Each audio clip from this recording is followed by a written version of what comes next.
Alright, it is time for the last and final Valentine's Day must read of 2025. And this one, I was searching through my library, seeing which ones I've read I really enjoyed that were very short, but yet also impactful on me. And then I found this one 100 Days Until You Die. 100 Days Till You Die is a story about two childhood friends confessing to each other after a couple of tries, and then they finally start to go out around two people named Taru and Umi.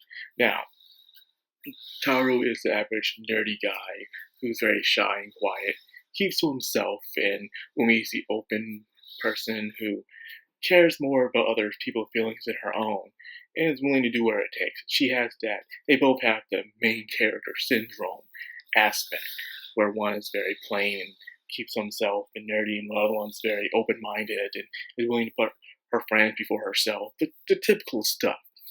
But as you start to see this chapter, is you see a number above Umi's head, and it says 100 days. So she could die. It's pretty much what it is. And the only way to help her is to make her heart flutter. Every time he helps make her heart flutter, the number stops or it goes up. Sometimes it'll even go down. Not going to make her heart flutter, but something could happen. Now the question is, why does he have this ability? And why is it that she only has 100 days to live? What is the point of this? This reminds me during the time of that Nickelback music video, which is my favorite Nickelback music video of all time, which is Saving Me, where the dude was able to see everyone's time above their heads and stuff. He even saw someone die and even saw another life being born, or even was able to stop someone's clock from reaching zero. And ever since then, I've been seeing here and there some people doing that kind of aspect, whether it's through graphic novel, TV show, or even a movie. So it's good to see that Japan itself has taken that concept and made it their own with this one. And as I give you the premise, it seems very simple. It does seem very simple. The typical, he has to make her heart flutter, and if that's pretty much what it is the entire series, no, it's not. The farther you go, the deeper and darker some things happen. The more the two of them realize something about themselves that they didn't want to admit or didn't even know was a part of them the entire time. Other characters get involved, and you also see their point of views between what's happening between the two couples.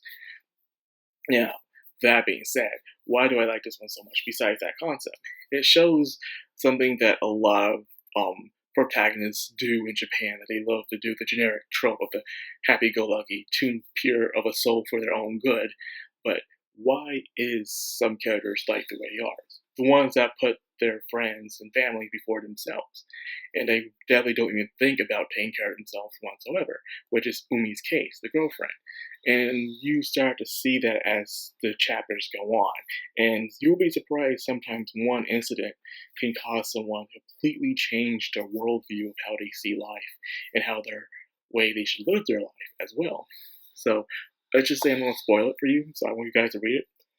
Umi had an experience at a young age with someone, and all because she made one selfish decision.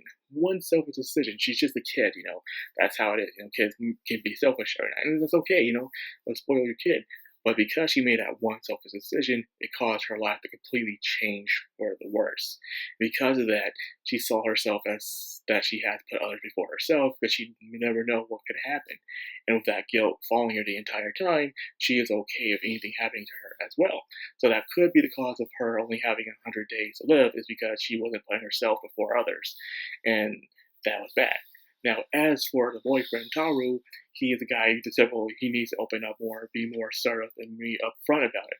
Because he was so, as well, for Umi, Joy's trying to please her and not really sticking up for himself, he wasn't being assertive enough to really show her what he wants her to do. For her to be selfish, for her to think for herself, and for him to also demand things as well from her and also from other people. He can't be everyone's walking mat forever. It's ridiculous. And of course, it gets very supernatural. Of course, it will with this kind of concept. So it does get supernatural, and some very crazy turns do happen. Not anything too far out of the ordinary of this world, but it fits just right within the story. there are some tear-jerking moments, some oh my god selfish moments, and even moments where you're like, oh, I can't believe he did that. That's real smooth. Did this ever get animated? No, it didn't. However, there is a live action version of this movie. And sometimes in the past, you would keep up on a lot of things that get live action in Japan, but not as much as you used to. You used to see trailers all over the place, and you would know about it. But now in these days, almost anything that's at least decent can get a live action or even anime of it. But you wouldn't know that when it comes to live action because they don't tell you. Heck, I remember the days where most of live action manga was being adapted by China sometimes. Yeah. Would you believe it was China or was it South Korea? It was one of those two, but they were mostly doing the live action versions of the shows back in the day. And now Japan decided to take it by the wheel now, so things are a bit better. Because I remember that Future Diary live action. That was terrible. But anyways, this was my last must read for this year, and for Valentine's Day anyways. I need to do more must read throughout the year. I'm trying to do that more and more. So I'd recommend more manga for you people. Also to give up more news updates of things that's happening as well within the Japanese anime otaku universe as well. So that being said, I hope you guys give this a try. And if you did read it, let me know how you feel about it, and I'll end it here. With that being said, like, comment, subscribe, and of course, hit that bell icon. This is the Madcrownxox. I'm Anime. Signing out.